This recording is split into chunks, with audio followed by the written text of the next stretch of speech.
Hi friends, today we will learn class 7 science chapter 6 respiration in organisms. So let's start. One day Bojo was waiting to meet his grandparents who was coming to the town after a year.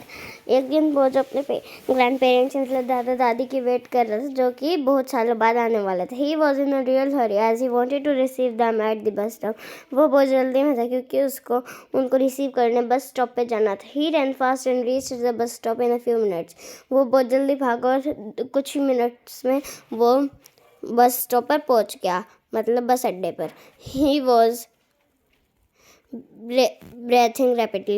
वो बहुत जोर जोर से सांस ले रहा था. His grandmother asked him why he was breathing so fast. उसकी दादी ने उससे पूछा वो इतनी तेज तेज सांस क्यों ले रहा है. बोजो told her that he came running all the way. बोजो ने बताया कि वो पूरे रास्ते भागता हुआ आ रहा था. He wondered why running, but the question got stuck in his mind. बस लेकिन उसके दिमाग में फिर एक क्वेश्चन आया. He wondered why running makes a person breathe faster. क्या भागने पर क्यों हमें लंबी सांस आती हैं. The answer to Boojho question lies in understanding why we breathe. और बोधो का ये क्वेश्चन ऐसे बताता है कि हम सांस क्यों लेते. Breathing is a part of respiration. Let us learn about respiration. तो जो ब्रीथिंग है वो एक रेस्पिरेशन का पार्ट है. चलो रेस्पिरेशन के बारे में पढ़ते हैं. Why do we respire. हम रेस्पायर यानी सांस क्यों लेते हैं. In chapter 2 you learn that all organisms are made of small microscopic unit called cells. हमने चैप्टर 2 में पढ़ा है कि जो सारे माइक्रोस्कोप से लेकर सारी चीज़ें होती हैं ऑर्गेनिजम्स, वो किससे बने होते हैं. एक माइक्रोस्कोपिक यूनिट से, जिन्हें कहते हैं sales. A cell is the smallest structural and functional unit of an organism. जो सेल है वो एक स्मॉलेस्ट यूनिट होती है बॉडी की, जो बहुत अच्छा फंक्शन करती है बॉडी के लिए. Each cell of an organism performs certain functions such as nutrition, transport, excretion and reproduction. तो जो अलग अलग सेल्स अलग अलग परफॉर्म करते हैं, जैसे कुछ न्यूट्रिशन देने का काम करता है, कुछ ट्रांसपोर्टेशन का करता है, कुछ एक्सक्रिएशन का और कुछ रिप्रोडक्शन का. To perform these functions the cells need energy. इन सारे फंक्शन को परफॉर्म करने के लिए सेल्स को एनर्जी की ज़रूरत है. Even when we are eating, sleeping और रीडिंग वी रिक्वायर एनर्जी. हम बेशक खा रहे हो, सो रहे हो, पढ़ रहे हो, हमें फिर भी एनर्जी की ज़रूरत है.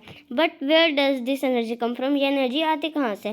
Can you say why your parents instead that you should eat regularly. क्या आपके पेरेंट्स ने कभी बताया कि तुम्हें खाना रेगुलरली खाना चाहिए. Food has stored energy. Food energy store करता है which is release during respiration, जो रेस्पिरेशन के थ्रू रिलीज होती है. Therefore, all living organisms respire to get energy from food. जो सारे लिविंग ऑर्गेनिजम्स हैं वो रेस्पायर करते हैं किस लिए. एनर्जी लेने के लिए फूड में से. During breathing we breathe in air. हम जब ब्रीथिंग करते हैं तो हम एयर ब्रीथ करते हैं. You have then air contains oxygen. आपने देखा है कि एयर में ऑक्सीजन भी होती है. We breathe out air which is rich in carbon dioxide. आपने वो ऑक्सीजन ब्रीथ किया होगा जो कार्बन डाइऑक्साइड में रिच होती है. The air we breathe in is transported to parts of body and ultimately to each cell. मतलब जो हम एयर ब्रीथ करते हैं वो सारे पार्ट्स में जाते हैं और स्पेशली सेल्स में.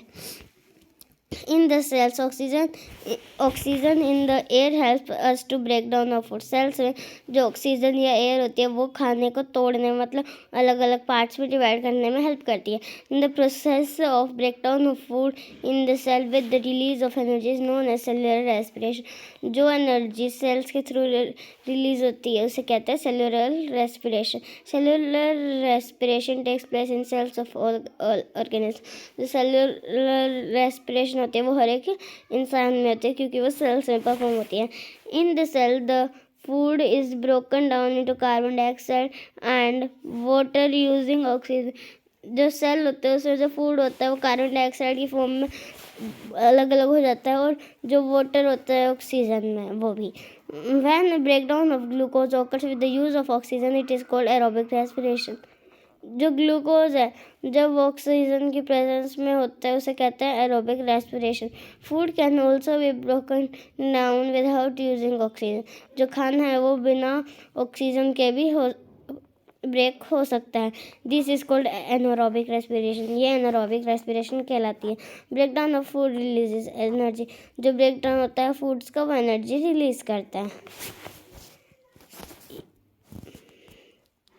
ये एरोबिक रेस्पिरेशन का रिएक्शन है। You should know that there are some organisms such as yeast that can survive in the absence of air. आपने पढ़ा ही होगा, आपने उसके बारे में पता ही होगा कि जो कुछ ऑर्गेनिजम्स होते हैं जैसे कि ईस्ट, वो एयर की एब्सेंस में भी जिंदा रह सकते हैं। They are called anaerobes. ये एनारोब्स होते हैं। They get energy through anaerobic respiration. इनको एनर्जी एनारोबिक रेस्पिरेशन के थ्रू मिलती है। In the absence of oxygen glucose break down into alcohol and carbon dioxide as given below. मतलब जब oxygen नहीं होता, जो ग्लूकोज होता है वो अल्कोहल में ब्रेक हो जाता है। ये उसका रिएक्शन है। ये रहा। one muscle cell can also respire anaerobically. तो जो एक मसल सेल होता है वो एनारोबिकली रिस्पायर करता है, लेकिन शॉर्ट टाइम मतलब कम टाइम में। When there is a temporary deficiency of oxygen. लेकिन जब पूरी एकदम कमी हो जाती है ना ऑक्सीजन की, during heavy exercise, fast running, cycling, walking for many hours और heavy weight lifting, the demand of energy is high. जब हम ज़्यादा एक्सरसाइज करते हैं, रनिंग करते हैं और साइकिलिंग करते हैं बहुत देर तक, तो हमें ज़्यादा एनर्जी की ज़रूरत होती है। But the supply of oxygen to produce the energy is limited. लेकिन जो सप्लाई होता है ऑक्सीजन का वो लिमिटेड होता है। The anaerobic respiration take place in the muscle cell to fulfill the demand of energy. जो anaerobic respiration होती है ना, वो प्लेस करती है एनर्जी की डिमांड फुल करने के लिए। Have you ever wondered why you get muscles cramps after heavy exercise?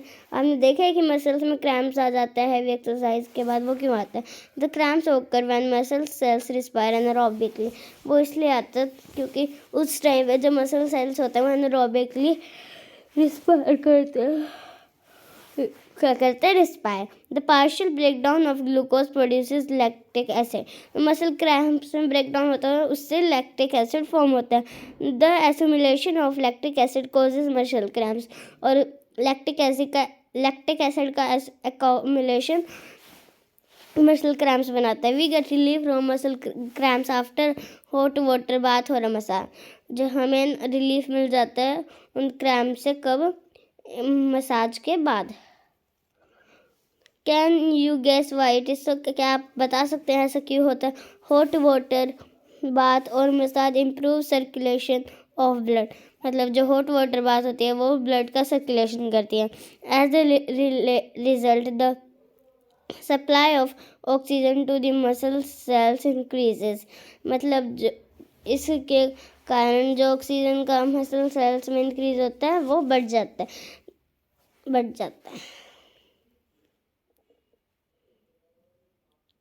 The increase in the supply of oxygen result in the complete breakdown of lactic acid into carbon dioxide and water.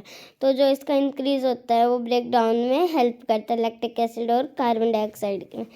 ये एक activity है। Activity 6.1 close your nostrils and mouth tightly and look at a watch. मतलब अपनी nostrils को और mouth को tightly बंद कर लो और बाद में वॉच में देखो। What did you feel after some time? आपने कुछ देर बाद क्या महसूस किया? How long were you able to keep both of them close? आप कितनी देर तक उन दोनों को बंद रख सकते हो? Note down the time for which you could hold your breathe. आप वो टाइम रिकॉर्ड करो, आप कितनी देर तक अपनी ब्रीथ रोक सकते हो। So now you know that you can not survive for long without breathing. आपको पता है कि आप ज़्यादा देर नहीं रह सकते बिना सांस लिए। Breathing means taking in air rich in oxygen and giving out air rich in carbon dioxide with the help of respiratory organ। मतलब ब्रीथिंग वो होता है जिससे जो एयर ऑक्सीजन से भरी होती है वो अंदर लेना और जो एयर और कार्बन डाइऑक्साइड से भरी होती है उसे बाहर छोड़ना, और ये रेस्पिरेटरी ऑर्गन्स के थ्रू होता है। The taking in of air rich in oxygen into the body is called inhalation and giving out of air rich in carbon dioxide is called exhalation. मतलब जब हम एयर को अंदर लेते हैं उसे इनहेलेशन कहते हैं, और जब हम एयर को बाहर छोड़ते हैं उसे एक्सहेलेशन कहते हैं। It is continuous process with which goes on all the time and through out the life of an organism. और ये प्रोसेस हमेशा चलता है, बेशक हम कोई भी एक्टिविटी कर रहे हो। The number of times a person breathes in a minute is termed as the breathing rate. एक मिनट में इंसान कितना ब्रीथ करता है उसे ब्रीथिंग रेट कहते हैं. During breathing exhalation and inhalation takes place alternately. Breathing के थ्रू मतलब बार बार एक्सेलेशन और इनहेलेशन परफॉर्म करती हैं. A breath means 1 inhalation plus 1 exhalation. एक ब्रीथ में एक एक्सेलेशन होता है और एक इनहेलेशन होता है. Would you like to find out your breathing rate? क्या आपको अपना breathing rate फाइंड करना है? Do you want to know whether it is constant or it changes accordingly to the requirements of oxygen by the body? क्या आपको पता लगाना है कि जो आपका breathing rate है वो हर बार सेम चलता है या आपकी बॉडी के अकॉर्डिंग चेंज होता है? Let us find out by doing the following activity. इस एक्टिविटी की हेल्प से हम पता लगाएंगे. Generally we are not aware that we are breathing. हमें नहीं पता होता हम कब ब्रीथ कर रहे थे. However, if you try you can count your rate of breathing. मतलब आप चाहो तो आप अपनी ब्रीथिंग का रेट भी काउंट कर सकते हैं. Breathe in and out normally, वो वाली ब्रीथ जो हम नॉर्मली लेते हैं सांस. Find out how many times you breathe in and breathe out in a minute. आप ये पता लगाओ आप एक मिनट में कितनी बार ब्रीथ इन करते हो और कितनी बार ब्रीथ आउट करते हो. Did you inhale the same numbers of time as you exhaled? आप क्या वो सेम जितना टाइम आपने इनहेल किया उतना ही टाइम आपने एक्सहेल किया. Now count your breathing rate. चलो अब अपना ब्रीथिंग रेट काउंट करो. और ब्रीथिंग रेट्स क्या होना चाहिए पर मिनट का. After brisk walk and after running. और बाद में बहुत देर चलने के बाद या रनिंग के बाद भी अपना ब्रीथिंग रेट काउंट करो. Record your breathing rate as soon as you finish and also after complete rest. और मतलब आप अपने दोनों टाइप के ब्रीथिंग रेट को एक टेबल में लिखो, टेबल फॉर्म में. Tabulate your finding and compare your breathing rates under different condition with those of your classmate. और अपने क्लासमेट से अपना ब्रीथिंग रेट कंपेयर करो. From the above activity you must have realise that whenever a person needs extra energy. मतलब आपने जो ऊपर activity की उससे आपको पता ही चल गया होगा जो एक एक्स्ट्रा एनर्जी से पर्सन ब्रीथ करता है ही शी ब्रीथ फास्टर. और वो तेज भी ब्रीथ करता है. As a result more oxygen is supply to our cells. मतलब इस टाइम पर कुछ ज़्यादा ही ऑक्सीजन हमारे सेल्स में सप्लाई की जाती है. It speeds up the break down of food and more energy release. और ये स्पीड में होती है और इसमें ना ब्रेक डाउन होता है फूड का और एनर्जी भी रिलीज होती है. During this explain why do we feel hungry after a physical activity. और इसके बाद आप ये बताओ कि हमें कोई फिजिकल एक्टिविटी करने के बाद भूख क्यों लगती है. व्हेन यू फील ड्रॉजी, जब आप ड्रॉजी फील करते हो. Does you breathing rate slow down. और जब आप ड्रॉजी फील करते हैं आपका ब्रीथिंग रेट स्लो हो जाता है. Does your body receive sufficient oxygen.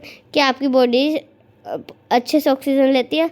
अब एक्टिविटी 6.3 फिगर 6.3 ये figure 6.3 shows the various activity carried out by a person during a normal day. मतलब जो नॉर्मल डे में मोस्टली लोग करते हैं ये वो एक्टिविटीज़ हैं. Can you say in which activity the rate of breathing will be the slowest and in which it will be the fastest. आप बता सकते हो किस में आपका ब्रीथिंग रेट स्लो होगा और किस में फास्ट होगा. तो ये आंसर आप कमेंट करो. Assign numbers to the pictures in the order of increasing rate of breathing according to your experience. बाद में आप इनको अरेंज करो अच्छे से. मतलब चाहे तो आप उसको बट किस में नॉर्मल होता है किस में ज़्यादा होता है और किस में कम होता है उसके अकॉर्डिंग इसको डिवाइड करो. Why do we breathe. हम सांस क्यों लेते हैं. Let us now learn about the mechanisms of breathing. चलो अब हम पता लगाते हैं हम ब्रीथ कैसे लेते हैं और क्यों लेते हैं कैसे लेते हैं. Normally we take in air through our nostrils. हम अपनी नोस्ट्रल्स की हेल्प से जो नोज में ये 2 नोस्ट्रल्स होती हैं उसकी हेल्प से हम एयर अंदर लेते हैं. When we exhale air it passes through our nostrils into the nasal cavity. मतलब फिर बाद में नोस्ट्रल्स की हेल्प से जो एयर है वो नेजल कैविटी में पहुंचती है. From the nasal cavity the air reaches our lungs through the wind pipe. और फिर नेजल कैविटी की हेल्प से लंग्स की लंग्स में जाती है वो विंड पाइप के through. Lungs are present in the chest cavity, जो लंग्स होती है वो चेस्ट कैविटी में होती है। This cavity is surrounded by ribs on the sides, मतलब लंग्स के अराउंड रिब्स होती हैं उसको कवर करने के लिए। A large muscular sheet called diaphragm form the floor of the chest cavity। जो एक मस्कुलर शीट होती है जिसे डायफ्रागम कहते हैं, वो एक फ्लोर होती है चेस्ट कैविटी, मतलब बेस होता है। Breathing involves the movement of the diaphragm and the rib cage, और जो ब्रीथिंग होता है वो डायफ्रागम को भी मूव करता है और रिब केज को भी।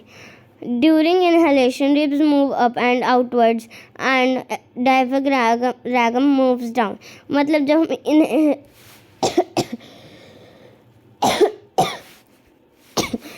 जब हम इनहेल करते हैं जो रिब्स हैं वो ऊपर की तरफ और बाहर की तरफ मूव करते हैं, लेकिन डायफ्रागम नीचे जाता है। This movement increases space in our chest cavity and air rushes into the lungs, और इसमें स्पेस बढ़ जाता है और जो एयर है वो जल्दी जल्दी लंग्स की तरफ जाती है। The lungs get filled with air, हमारी जो लंग्स है वो एयर से भर जाती है। आपको ये ट्राई करके देखना चाहिए। The lungs get filled with air during exhalation. Ribs मतलब जो होती है लंग्स वो फिल हो जाती है। During exhalation ribs move down and inwards, लेकिन while diaphragm moves up to its former position. मतलब जब एक्सहेलेशन होती है रिब्स तो डाउनवर्ड मूव करती है और डायफ्रागम अपवर्ड, मतलब ये दोनों अपोजिट चीज़ें करते हैं। डायफ्रागम अपने प्लेस पर आ जाती है, ऊपर जाके वो अपने प्लेस पे आ जाती है और लंग्स नीचे आके अपने प्लेस पे आ जाती है। This reduces the size of the chest cavity and air is pushed out of the lungs. इसमें चेस्ट कैविटी का जो साइज होता है वो कम हो जाता है और जो लंग्स में से एयर है वो बाहर आ जाती है। This movement in our body can be felt easily, और ये मूवमेंट हमारी बॉडी की ईजिली पता लग सकती है।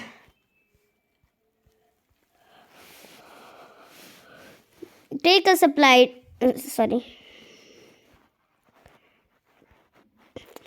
supply to ourselves. It speeds up breakdown.